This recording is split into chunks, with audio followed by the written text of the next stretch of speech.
in 1981, Lawrence Juber and Steve Hawley left Wings, seeing no point in continuing any more with Wings and getting another 2 members and whatnot. Paul decided to leave Wings the way it was. So after 10 years together, Wings were done. With Wings done, Paul decided to go on with his solo career, and the first of those albums after the breakup of Wings was an album called Tug of War. A special album because it was the producer for this album was George Martin. So think about it this way: 1963, George Martin produces an album called "Please Please Me" by a group called the Beatles. All right, and it's the first of many albums to come in that decade, in the 1960s. Then almost 20 years later, this is what one of the guys in the Beatles and George Martin were able to come up with. This album. This is a good album. I really like Tug of War. This is a bit unique. I found this at a flea market from an outdoor seller, and it's a German pressing of the album. So that's pretty cool. In terms of favorite songs, the title track's great. Take It Away, love it. Somebody Who Cares is good. What's That You're Doing? It's a lot of fun. Here Today, his tribute to John, very touching. Ballroom Dancing, Pound is Sinking. Wanderlust is very powerful. Get It, his duet with Carl Perkins. Be What You Want to See, Dress Me as a Robber, good, and ends with another #1 hit for Paul, as well as Stevie Wonder, Ebony, and Ivory. Now, the previous CD version I owned of it, which I can't get right now, hold on. I think this was released sometime in the 1980s, probably in '89. It sounded okay. Now, I showed this before. This was reissued last year in 2015. And unlike the other installments in the reissue series of the Paul McCartney Archive Collection, this album was remixed. So the remix is in here along with the second disc. Whereas the original mix, it's in that big box set that's $100. Why? What was wrong with the original? I mean, there was an explanation on the Paul McCartney website that, and it even says on the back here that this album was mixed digitally. So I guess their excuse was that technology was not up to date at that time in 1982, so Paul wanted to remix the album. Is the remix any good? There's really no difference. I mean, it doesn't really add anything to it. I mean, it's not bad. I mean, the remastering on it is superb, but in terms of it adding anything to the original album, no, I'm going to stick with the original album. And luckily, since I pre-ordered this from Amazon, much to my surprise, they emailed me saying, here's a free MP3 version of the album. Thinking, well, that's not unusual, because with Amazon, if you buy a CD, you get an MP3 version for free. They call it auto rip. But this was very unusual for an album that hadn't been released yet. But instead, what they were giving me was the 1993 remaster of the album. So here's the 1987, or whenever this came out here. Does it say on here? No, it doesn't. All right. So this is that copy. And the version that Amazon gave me as an MP3, I'm pretty sure was the 1983 remaster. It's in there in the case. So this is the copy, or the version of Tug of War I listened to. The remix, I'll just leave it there on the iPod. Alright, next up, what I have here is Pipes of Peace. I do not have this on vinyl. The original version I have of this on CD was from 1989.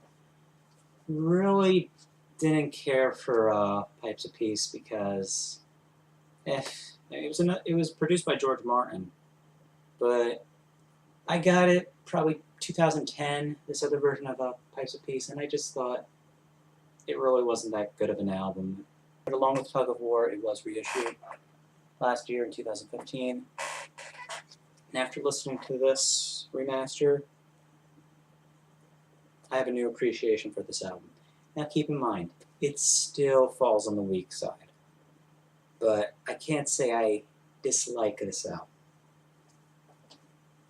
There are some really good songs on here. Okay, the first three songs, Pipes of Peace, Say Say Say, which was his duet with Michael Jackson, and The Other Me, those were the only three I liked. Everything else, didn't like it.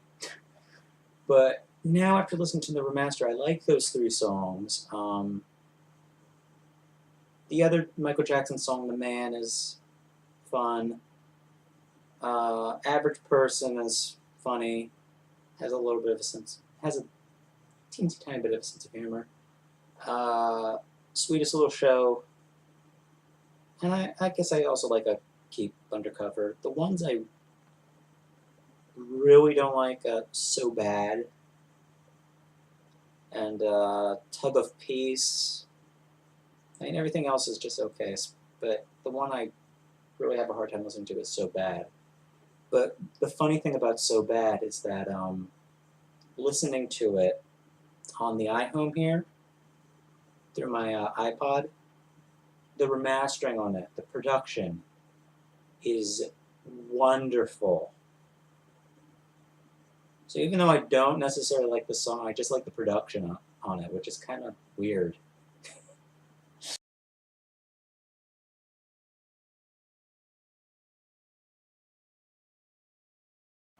Uh, the next one would be, the next one I would have chronologically is Tripping Live, Fantastic. This is the highlights disc. Yeah, I lost the booklet years ago, so there's my handwriting from when I was 9 or 10 years old. Don't listen to this one that much, so I can't really give an opinion. The next one I own by Paul is 1997's Flaming Pie.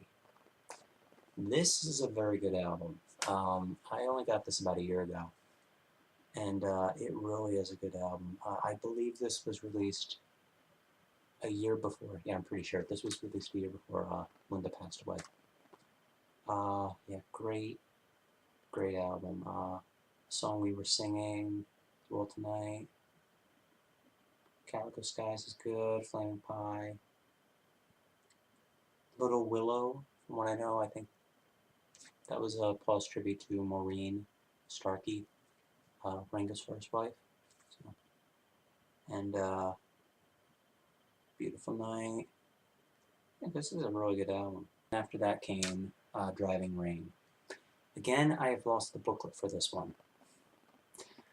From memory, favorite songs, I think it has a good first half with, what is it, Lonely Road. That's good. That's a good one. From a Lover to a Friend is okay. She's Given Up Talking, that might be my favorite on here. The title track is good. It's a pretty good album. I mean, I have some fond memories of listening to it. And as a bonus track on here, as a hidden bonus track, is Freedom, which was Paul's response to the 9/11 attack. So I think it was thrown on there at the last minute.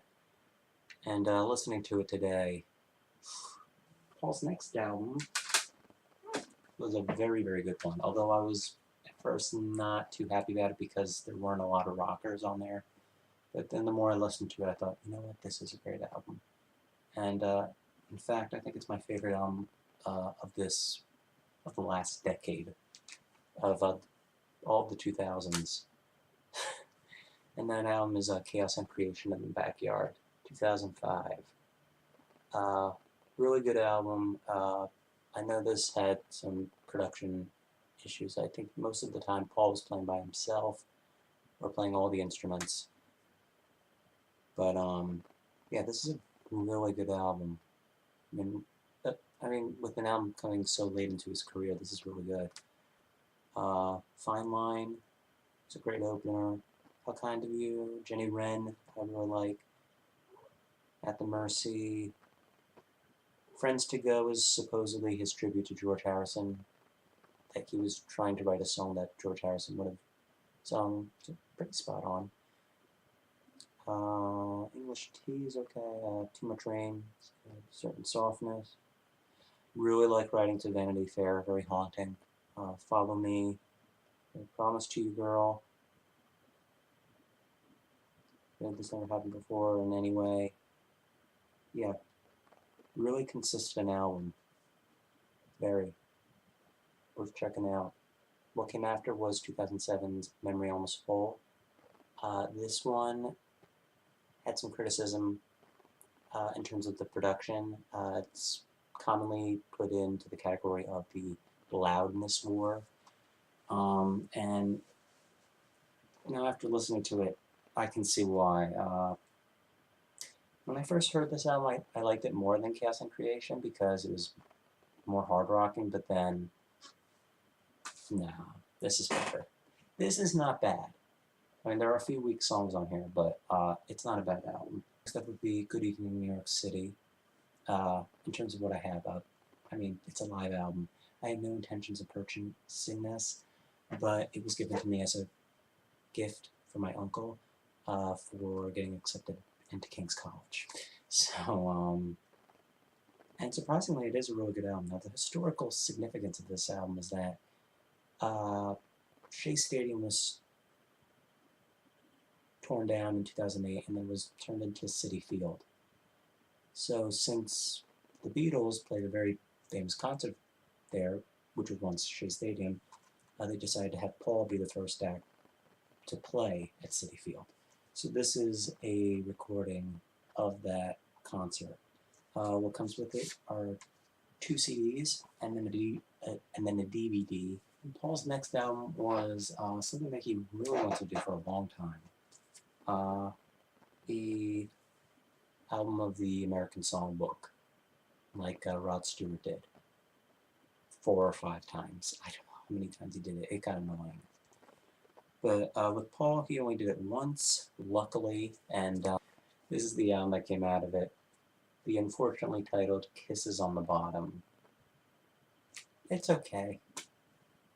However, his next album was much, much better, and it came out surprisingly fast the following year, 2013, and that album is New. Really, you couldn't think of a better title, Paul? I was actually surprised by this album. It's really good.